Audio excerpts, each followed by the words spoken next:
Hello दोस्तों, कैसे हैं आप सब। चलिए शुरू करते हैं आज एक चैप्टर, और चैप्टर का नाम है एडवांस रूलिंग। जैसा कि मैंने आपको बताया था, जीएसटी के 9 चैप्टर की सीरीज में कर रहा हूं पहले। तो जीएसटी के 9 थ्योरी के चैप्टर जो कि एग्जाम में 25 नंबर की वेटेज रखेंगे, और नोट्स बहुत शानदार तरीके से मैंने बनाए हैं यहाँ पे। आप देख सकते हो। पहले मैं आपको नोट्स बता देता हूँ कि नोट्स किस तरीके से बने हैं, उसके बाद हम ये चैप्टर स्टार्ट कर लेंगे।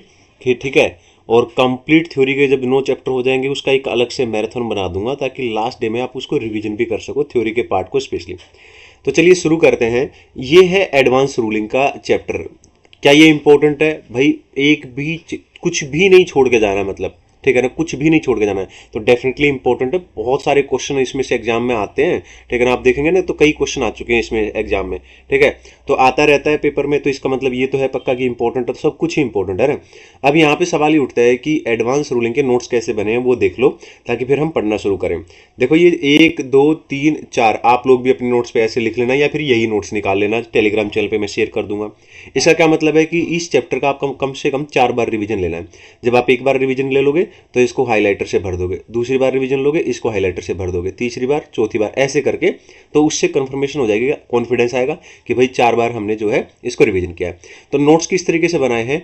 टोटल इसके अंदर 8 क्वेश्चन हैं, ठीक है ना, जो इंक्लूड कर रखे हैं मैंने एडवांस रूलिंग के अंदर। डायरेक्ट फ्रॉम स्टडी मेट से नोट्स बनाए मैंने, ठीक है। तो यहाँ पर सबसे पहले एडवांस रूलिंग क्या होता है, जैसे मैंने ये बता दिया है ना। तो जैसे ही मैं इसको पढ़ाऊंगा, तो साथ साथ में मैंने जो जो क्वेश्चन इंपॉर्टेंट है एग्जाम के लिए, मैंने बता दिया कि इसके ऊपर पेपर में क्वेश्चन आता है, तो साथ में बता दिया इंपॉर्टेंट फॉर एग्जाम, ठीक है ना। तो पढ़ना पूरा ही है, लेकिन इसको स्पेशली ध्यान रखना है। अब जैसे हम लोग नेक्स्ट पे चलते हैं, ठीक है। अब अगले पे आ जाओ। जैसे ये हो गया ऑब्जेक्टिव। अब ऑब्जेक्टिव में इतना बड़ा थ्योरी का है, ये पूरा पेज आएगा अगर क्वेश्चन आया तो, है ना, क्योंकि ये भी इंपॉर्टेंट फॉर एग्जाम है, बिल्कुल है, ठीक है ना। तो ये मान लो पूरा क्वेश्चन आ गया एग्जाम में, अब आपको पूरा लिखना है ये। अब ये 5 के 5 पॉइंट याद कैसे करेंगे? तो इसके लिए मैंने हुक बना दिया, एच पी कार, ऐसे करके, ठीक है ना। एच मतलब हेल्प, पी मतलब प्रोनाउंस, ऐसे करके एक एक वर्ड याद करोगे तो पूरा का पूरा अपने आप याद आ जाएगा। ऐसे करके हुक बना दिया। इसके ऊपर कैसा क्वेश्चन एग्जाम में आ सकता है वो मैंने बता दिया, ठीक है ना। ओके, क्लियर है कि भाई ऐसा क्वेश्चन पूछ सकते हैं, इस तरीके से इसके ऊपर क्वेश्चन बना के पूछ सकते हैं एग्जाम में, है ना, ठीक है। साथ में मैंने बता रखा है कि ये क्वेश्चन मैंने कहाँ से उठाया, स्टडी मेट से उठाया है, ठीक है। उसके बाद जैसे नेक्स्ट क्वेश्चन, तो ये क्वेश्चन हो गया, ठीक है ना। फिर क्वेश्चन का आंसर, ठीक है, और आंसर में मैंने जो मेन मेन पॉइंट है वो हाईलाइट कर ही रखे। बाद में फिर मैंने बता दिया, ठीक है ना, कि भाई कौन कौन से क्वेश्चन इसके ऊपर पूछ सकते हैं। तो ऐसे ऐसे क्वेश्चन इसमें पूछ सकते हैं। ऐसा क्वेश्चन कहाँ से उठाया? स्टडी मेट से उठाया, एमटीपी में दे रखा था 2 बार। तो ये इस तरीके से मैंने नोट्स बनाए हैं, और टोटल 8 क्वेश्चन है। तो आई होप पहले नोट्स आपको समझ में आ गए और पढ़ना शुरू कर देते हैं हम लोग, ठीक है। तो यहाँ पे स्टार्ट कर रहे हैं गाइस चैप्टर का नाम है एडवांस रूलिंग। एडवांस रूलिंग के अंदर जब हम बात करते हैं, तो एडवांस रूलिंग क्या होता है वो हम अभी पढ़ने वाले हैं। लेकिन एडवांस रूलिंग के अंदर 2 अथॉरिटी होती हैं, 2 अथॉरिटी की बात की जाती है। कितनी अथॉरिटी की बात होती है यहाँ पे? 2। एक तो होती है AAR, एक होता है AAAR, ठीक है ना। इसका मतलब क्या होता है? अथॉरिटी ऑफ एडवांस रूलिंग, इसको बोलते हैं अथॉरिटी ऑफ एडवांस रूलिंग। और ये एक और ए आ गया ना, इसका मतलब होता है अपीलेंट, ठीक है ना, appellate authority of advance ruling. Clear है? अब ये दोनों अथॉरिटी में अप्लाई करने की क्या प्रोसेस होती है, कौन सा क्या है, ठीक है, ये सब हम बात करेंगे। क्लियर है? तो पहले जब मैं अथॉरिटी की नॉर्मली बात करूंगा, तो हमेशा इस अथॉरिटी की बात करेंगे हम लोग, ठीक है। क्लियर है? चलिए आगे चलते हैं। अब यहाँ पे पहला पॉइंट दे रखा है एडवांस रूलिंग क्या होता है, यानी कि एडवांस रूलिंग क्या है, चैप्टर का नाम ही एडवांस रूलिंग है।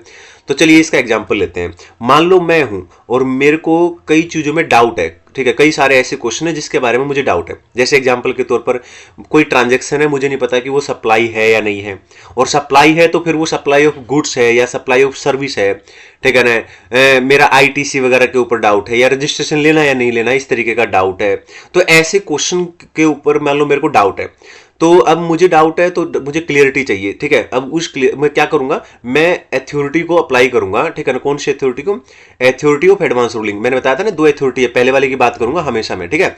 ओके, अब आगे चलते हैं। तो मैं अथॉरिटी ऑफ एडवांस रूलिंग को अप्लाई करूंगा, है ना, क्योंकि भाई मेरे ये क्वेश्चन है और मुझे इसके ऊपर बता दो, तो अथॉरिटी मुझे अपने डिसीजन बता देगी एडवांस में, ठीक है, ताकि मैं अपना काम कर सकूं आराम से। क्लियर है? ओके। अब सवाल ये उठता है कि जब मैं इन क्वेश्चंस वगैरह को अप्लाई करता हूं, अथॉरिटी को अप्लाई करता हूं, अपने क्वेश्चन के बारे में पूछता हूं कि बताओ मेरे को रजिस्ट्रेशन लेना जरूरी है या क्या है, तो यहाँ पे एक इंपॉर्टेंट क्वेश्चन है जो एग्जाम में आता है, वो ये है, ठीक है ना, ये वाला क्वेश्चन।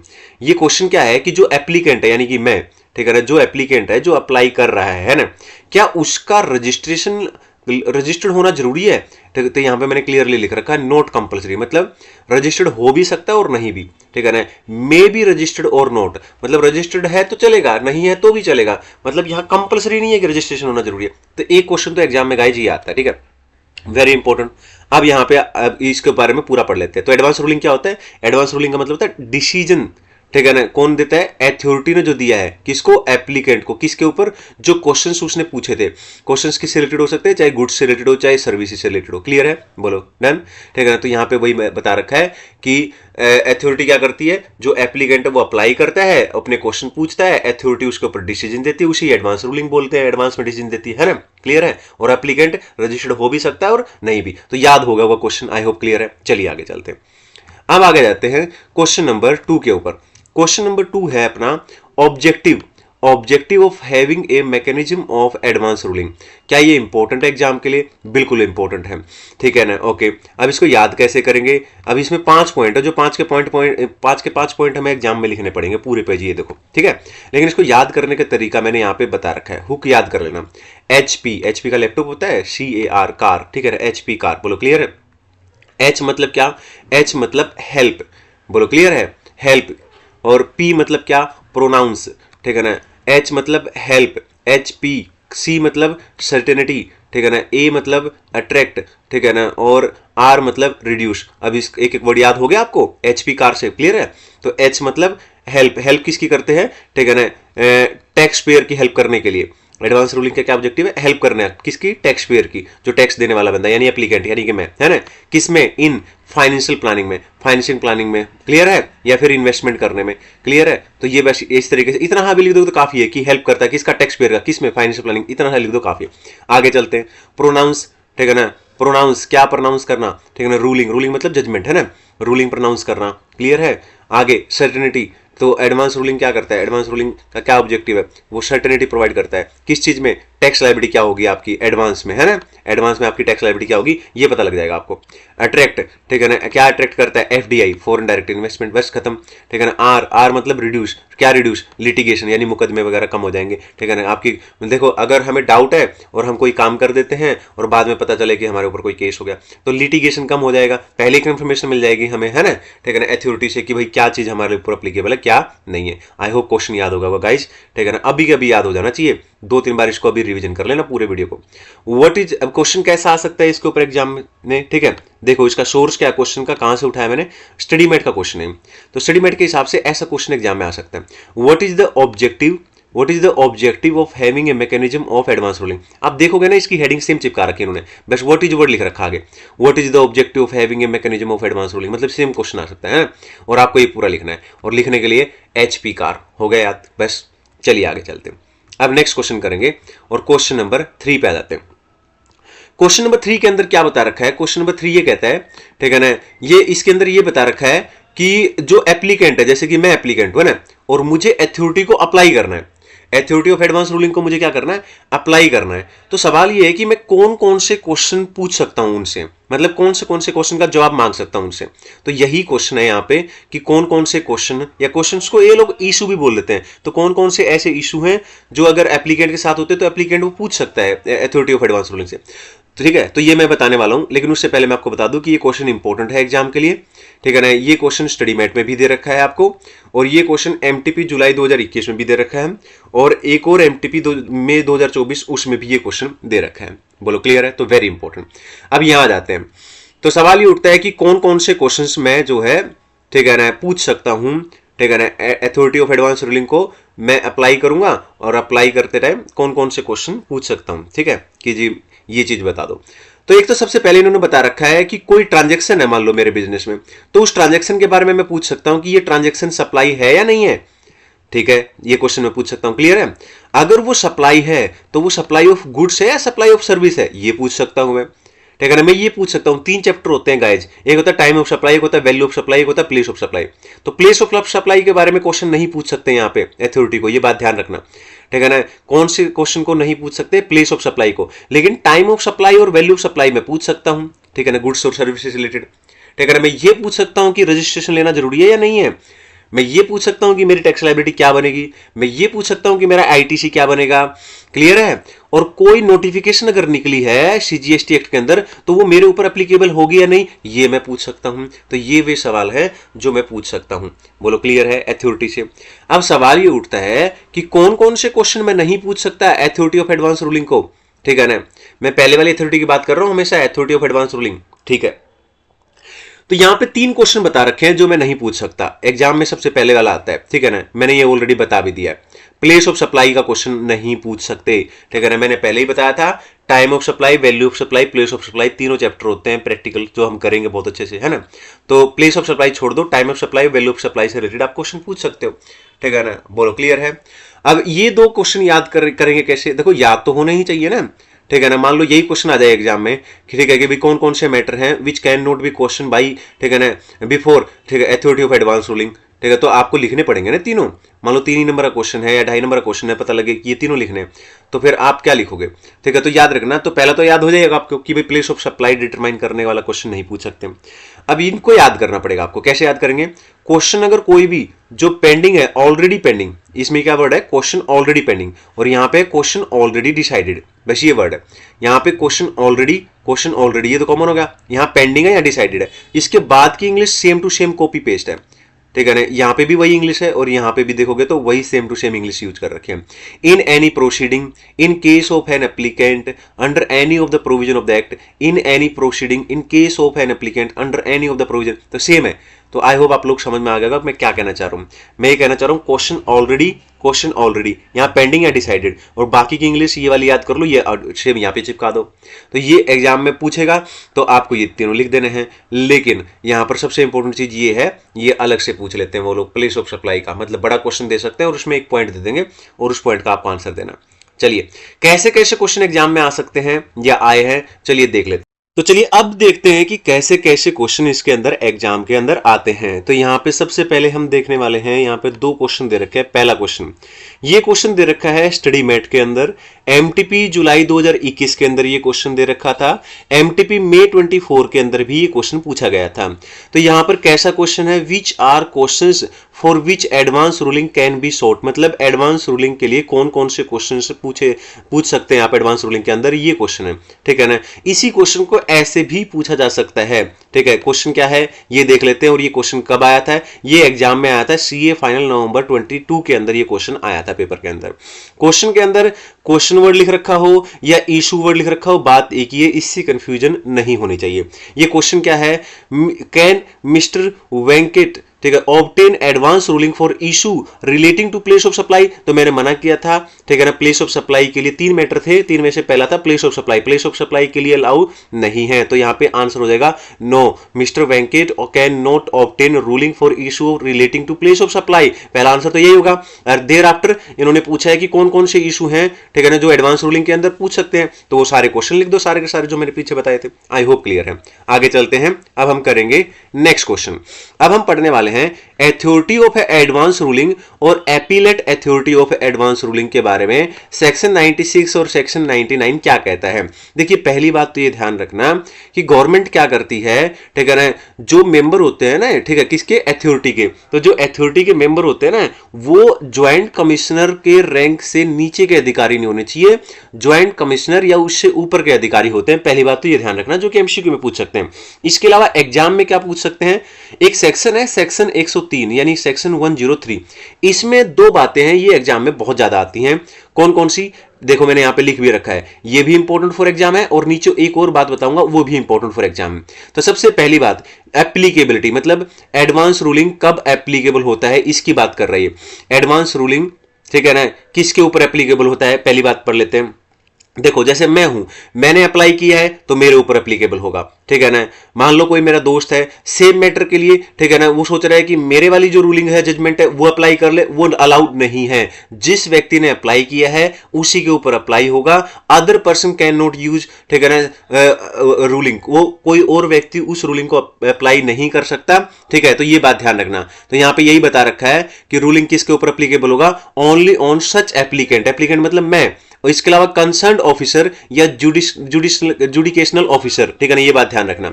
आगे लिख रखा है only limited to person who applied, मतलब जो अप्लाई करता है सिर्फ उसी के ऊपर एप्लीकेबल होगा, ठीक है ना। Other person can not use, ठीक है ना, रूलिंग, मतलब अदर व्यक्ति कोई भी यूज नहीं कर सकता। तो पहला तो ये ध्यान रखना। दूसरा, टाइम पीरियड क्या होता है, मतलब एडवांस रूलिंग के लिए अप्लाई कर दिया, एडवांस रूलिंग आ गई, तो क्या एडवांस रूलिंग हमेशा के लिए एप्लीकेबल होगी? आंसर है यस। तो ये बात ध्यान रखना कि एडवांस रूलिंग की जो एप्लीकेबिलिटी है वो फॉरएवर होती है, अनलेस, ठीक है ना, unless there is a change in law, fact या सर्कमस्टांसिस में अगर चेंज होता है तो ही चेंज होएगा, अदरवाइज रूलिंग जो होती है वो फॉरएवर एप्लीकेबल होती है। ये ध्यान रखना। ये दोनों क्वेश्चन इंपॉर्टेंट है as per section 103 applicability and time period, मैंने यहां पे लिख भी रखा है इंपॉर्टेंट। क्लियर है? नोट्स में आपके साथ शेयर कर दूंगा। अब सवाल उठता है कि इसके ऊपर क्वेश्चन कैसे आ सकते हैं। देखो, पहला क्वेश्चन जो कि स्टडी मैट के अंदर दे रखा है, स्टडी मैट से मैंने क्वेश्चन उठाया है। क्वेश्चन है to whom will advance ruling will be applicable, तो एप्लीकेबल वाला पॉइंट पूछ रखा है इसने, तो पूरा का पूरा जो एप्लीकेबल वाली बात है ना, ये लिख देना किसके ऊपर एप्लीकेबल होगा, ठीक है ना, ये यहां से लेके यहां तक ये बात लिख दो, ये क्वेश्चन है, ठीक है ना। इसके बाद दूसरा क्वेश्चन, ठीक है ना, ये भी कहां से उठाया मैंने, स्टडी मेट का क्वेश्चन है। इसमें पूछा what is the time period for advance ruling, ठीक है ना, of applicability of advance ruling. Time period पूछा है इसने, एप्लीकेबिलिटी, ठीक है ना, मतलब कितने टाइम के लिए एप्लीकेबल है, तो वो मैंने नीचे बताया था, याद होगा आपको, ठीक है। टाइम पीरियड, ठीक है ना, हमेशा के लिए एप्लीकेबल है, forever, unless there is a change in law, fact and circumstances, ठीक है ना। क्लियर है? ये बात ध्यान रखना, ठीक है। अब आगे चलते हैं और क्वेश्चन नंबर 5 पढ़ते हैं गाइस। अब हम पढ़ेंगे कि क्या एडवांस रूलिंग जो है वो वॉइड हो सकती है, किस किस केसेस में मतलब वॉइड हो सकती है, ठीक है ना। ये भी इंपॉर्टेंट है, बहुत ज्यादा अच्छा क्वेश्चन है।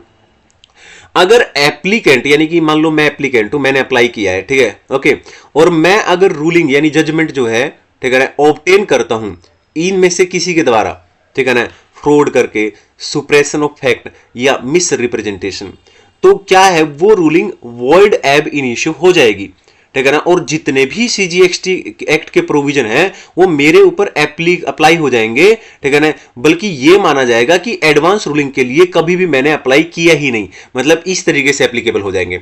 हाँ, मेरे को अपॉर्चुनिटी जरूर मिलेगी, opportunity of being heard must be given, तो अपॉर्चुनिटी जरूर मिलेगी मुझे को, ठीक है ना। आई होप क्लियर है। तो ये क्वेश्चन भी एग्जाम के लिए वेरी इंपॉर्टेंट है, और इसके ऊपर कैसे क्वेश्चन आ सकता है आइए देखते हैं। ये क्वेश्चन दे रखा है स्टडी मैट के अंदर, ठीक है ना, और can advance ruling be nullified, इस तरीके से पूछा है, ठीक है ना। क्लियर है? ओके, तो ये पूरा का पूरा जो भाषण है ऊपर, ये पूरा का पूरा लिख देना आप, ठीक है ना। चलिए आगे चलते हैं। अब आ जाते हैं क्वेश्चन नंबर 6 के ऊपर, ठीक है ना। इसके अंदर गाइज आपको सेक्शन भी याद करना है, सेक्शन 98, ठीक है ना, क्योंकि इसका सेक्शन भी गिवन होता है। कभी कभी क्या होता है, क्वेश्चन पूरा आपको ना समझ में आए, कम से कम सेक्शन याद है, मान लो ये वाला सेक्शन। वैसे तो सेक्शंस पूरे के पूरे उसके अंदर आपको याद करने की जरूरत नहीं है, लेकिन स्पेसिफिक कुछ ऐसे सेक्शंस हैं जो कि क्वेश्चन में पूछ लेते हैं वो लोग, है ना, ठीक है ना। तो वो तो आपको पता होना चाहिए ना। अब कई बार ऐसा होता है कि क्वेश्चन हमें ध्यान नहीं है, लेकिन वो सेक्शन से हमें ध्यान आ जाए, ठीक है ना, ओके, या फिर खाली सेक्शन ही पूछ रहे तो दिक्कत हो जाएगी। तो ये वाला सेक्शन भी ध्यान रखना, 98। इसके अंदर क्या पूछ रखा है, देखो, जैसे कि मैंने बताया था, दो अथॉरिटी होती है। एक होती है authority of advance ruling, authority of advance ruling, authority of advance ruling. तो ये कह रहा है कि अथॉरिटी ऑफ एडवांस रूलिंग के लिए, ठीक है ना, क्या प्रोसीजर है, मतलब कैसे अप्लाई करते हैं, ठीक है ना, वही पूछ रहा है। प्रोसीजर बोल दो, प्रोसेस बोल दो, बात एक ही है, एज पर सेक्शन 98। सबसे पहले देख लेते हैं क्या ये इंपॉर्टेंट एग्जाम के लिए, बहुत ज्यादा इंपॉर्टेंट है।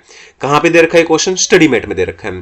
क्या ये पेपर में आया कभी? बिल्कुल आया, सी फाइनल नवंबर 18 के अंदर आया ये, ठीक है ना। क्या ये एमटीपी में दिया है कभी? नवंबर 24 की जो पिछली बार की एमटीपी थी गाइज, ठीक है ना, उसमें भी ये क्वेश्चन दे रखा था। तो ये बहुत ज्यादा इंपॉर्टेंट क्वेश्चन है, आपको याद करने की, रट्टा लगाने की जरूरत नहीं पड़ेगी, एकदम बिल्कुल मेरे साथ याद करना, अभी याद हो जाएगा आपको।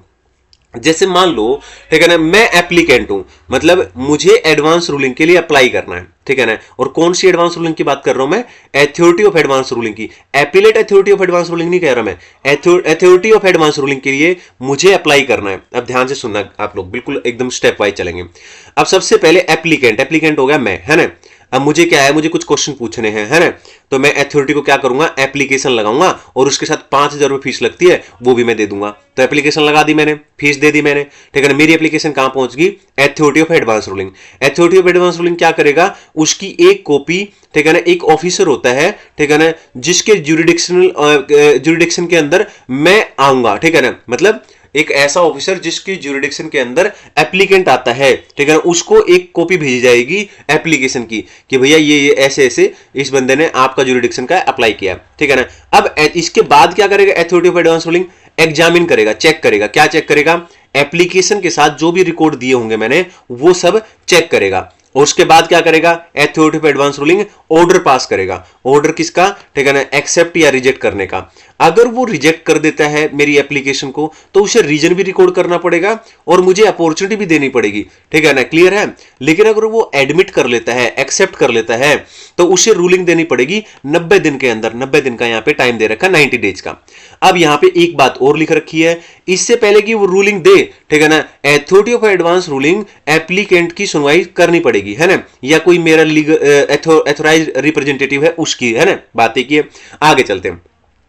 अब मान लो ऐसा भी तो हो सकता है कि अथॉरिटी ऑफ एडवांस रूलिंग के अंदर दो मेंबर के बीच में सेम बात पे वो सहमत नहीं है, मतलब डिफरेंस ऑफ ओपिनियन है मेंबर की अथॉरिटी ऑफ एडवांस रूलिंग, है ना। ऐसे में तो वो कोई भी रूलिंग दे नहीं सकते, जजमेंट दे नहीं सकते, तो वो अपना मैटर रेफर कर देते हैं गाइज किसको? Appellate authority of advance ruling की। फिर अगर appellate authority of advance ruling के जो मेंबर हैं अगर वो कॉमन कंक्लूजन पे पहुंच जाते हैं तो रूलिंग दे देंगे। अगर मान लो वो भी डिफरेंस ऑफ ओपिनियन है तो फिर रूलिंग नहीं दी जा सकती है। यहां पे ये बात इसमें लिख रखी है, पूरी कहानी समझ में आ गई। 2-3 बार इसको देख लो, एकदम से अच्छे से समझ में आ जाएगा। क्वेश्चन कैसा आता है एग्जाम के अंदर तो ये भी देख लेते हैं। स्टडी मेट के अंदर क्वेश्चन नंबर 7 ये दे रखा है, बिल्कुल सेम टू सेम क्वेश्चन है यही। सीए फाइनल नवंबर 18 के अंदर ये क्वेश्चन पूछा था गाइज, और एमटीपी नवंबर 24 लास्ट अटेम्प्ट के अंदर एमटीपी जो थी नवंबर वाली उसके अंदर भी ये क्वेश्चन दे रखा था सेम। अब क्वेश्चन क्या है? यही क्वेश्चन है, देखो प्रोसीजर पूछा है और सेक्शन भी बता रखा है 98 और पूरा क्वेश्चन ऐसे करके दे रखा है, तो समझ जाना आप। Briefly explain the procedure to be followed by authority taken of advance ruling taken on receipt of application for advance ruling under section 98। I hope clear है। आगे चलते हैं, पूरा का पूरा छाप देना है, कहानी है पूरी, है ना। अब यहां पर आ जाते हैं।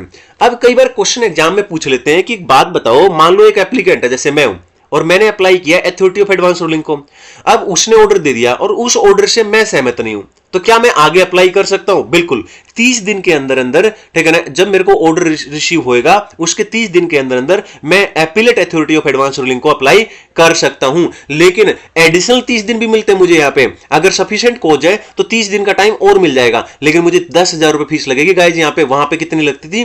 5,000, यहां पे लगेगी और 10,000। और उसके बाद क्या करेगा वो appellate authority of advance ruling 90 दिन के अंदर अंदर ऑर्डर पास कर देगा। अगर वो लोग डिफरेंस ऑफ ओपिनियन पे है तो रूलिंग पास नहीं हो सकती है। रूलिंग का मतलब जजमेंट, राइट, है ना। आइए ये क्वेश्चन देखते हैं, और this question is also important for exam. क्या ये इंपॉर्टेंट है? डेफिनेटली इंपॉर्टेंट है। तो यहां पे क्या पूछ रखा है? यहां पे भी प्रोसेस या प्रोसीजर पूछा है, लेकिन यहां पे किसका प्रोसेस या प्रोसीजर पूछा है? Appellate authority of advance ruling का, ठीक है, याद रखना वो था वहां पे क्या था, ठीक है ना, AAR authority of advance ruling, यहां क्या है? Appellate authority of advance ruling. ध्यान रखना दोनों में से कभी वो प्रोसेस पूछे ये वाली लिख दो और ये पूछे तो वो लिख दो, गलती मत कर देना, ठीक है ना। तो क्वेश्चन क्या आ सकता है, ठीक है ना, कि मान लो कोई एप्लीकेंट है वो ऑर्डर से एग्रीव्ड है, ठीक है ना, तो क्या वो आगे अप्लाई कर सकता है? बिल्कुल कर सकता है। 30 दिन के अंदर जब उसको ऑर्डर रिसीव होता है 30 दिन के अंदर अंदर, ठीक है ना, वो क्या कर सकता है? Appellate authority of advance ruling को अप्लाई कर सकता है। हालांकि उसको एडिशनल 30 दिन मिल सकते हैं अगर सफिशिएंट कॉज हो, लेकिन उसको 10,000 फीस भी जमा करनी पड़ेगी। और 10,000 फीस है ना गाइज, ये ईच वर्ड लिख रखा है यहाँ पे, यानी सीजीएसटी की 10,000 है और एसजीएसटी की 10,000 है। उसके बाद क्या करेगा एपीलेट अथॉरिटी, ठीक है ना, क्या करेगा? ऑर्डर पास करेगा 90 दिन के अंदर अंदर, अपील मिलने के बाद 90 दिन के अंदर अंदर, ठीक है ना। और अगर डिफरेंस ऑफ ओपिनियन है मेंबर्स की तो फिर रूलिंग नहीं दी जा सकती। इसके ऊपर एग्जाम में क्वेश्चन कैसे पूछ सकते हैं, आइए देखते हैं। ये जो क्वेश्चन है ये कहां से उठाया है? स्टडी मेट के अंदर भी दे रखा है और एमटीपी May 24 के अंदर भी ये क्वेश्चन दे रखा है। Briefly explain whether an appeal, ठीक है ना, could be filed before appellate authority, यही पूछ रखा है, ठीक है ना। क्या इसको अपील कर सकते हैं? बिल्कुल, तो पूरा का पूरा छाप देना इसको। आई होप क्लियर है।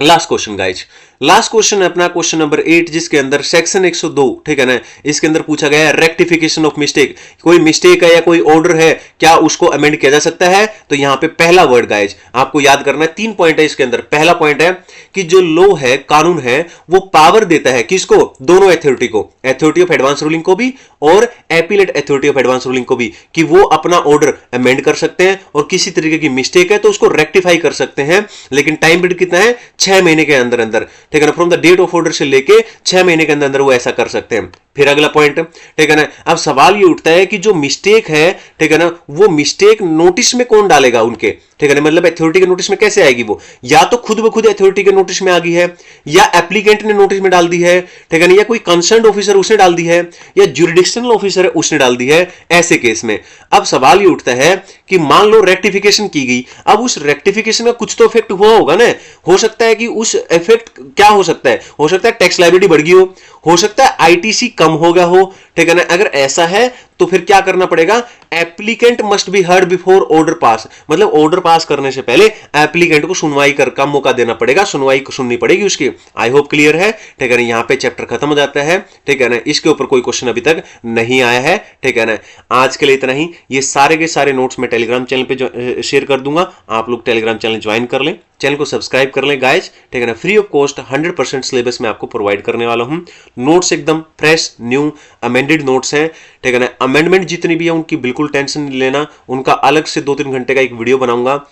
जैसे ये नोट्स बनाए इतने अच्छे तरीके से, बढ़िया से राइटिंग से, एकदम बढ़िया से कैसा क्वेश्चन एग्जाम में पूछ सकते हैं, सब कुछ गाइडेंस के साथ, ठीक है ना, मैं गारंटी देता हूं, वो मैं आपको दे दूंगा, ठीक है ना। क्योंकि जब भी अमेंडमेंट आती है 30-40 नंबर का पेपर वहां से लगता है, तो डेफिनेटली, ठीक है ना, वो आपके लिए इंपॉर्टेंट रहेगा। लेकिन तब तक आप लगातार चैप्टर करते रहें। आज के लिए इतना ही, मिलते हैं एक नए चैप्टर के साथ। Thank you so much.